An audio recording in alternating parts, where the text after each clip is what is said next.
নামাজের 6টি শর্তের মধ্যে হতে ষষ্ঠ, তা হচ্ছে তাকবীরে তাহরিমা। মহান আল্লাহ তাআলা কুরআনে পাকের 30তম পারার সূরা আ'লা এর মধ্যে মহান আল্লাহ তাআলা ইরশাদ করেন, এবং সে তার আপন প্রতিপালকের নাম স্মরণ করে তারপর নামাজ আদায় করে। এটা দ্বারা উদ্দেশ্য হচ্ছে নামাজের পূর্বে তাকবীর বলা, আল্লাহু আকবার যে আমরা বলে নামাজ শুরু করি, নামাজের পূর্বে যে তাকবীর দেই, আল্লাহ তাআলাকে স্মরণ করি, সেটার ব্যাপারে বলা হয়েছে।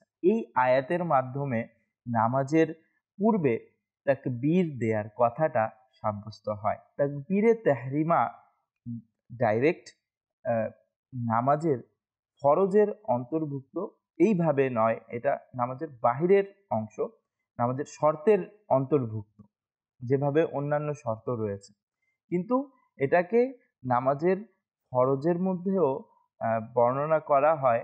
এই কারণ হচ্ছে যেহেতু এটা নামাজের সাথে বিভিন্ন বিষয়ের সাথে মিলিত, যখন আমরা তাকবীর দিয়ে তারপর বিভিন্ন বিষয় শুরু করি, তাই এটাকে নামাজের ফরজের মধ্যে অন্তর্ভুক্ত করা হয়েছে। কিন্তু প্রকৃতপক্ষে তাকবীরে তাহরিমা এটা নামাজের শর্ত, যে আল্লাহু আকবার বলে যে আমরা নামাজ শুরু করব, কখন শুদ্ধ কখন বিশুদ্ধ এবং ইমামের পিছনে আল্লাহু আকবার কিভাবে বলবো, এই বিষয়গুলো কিন্তু আমাদের জানা দরকার।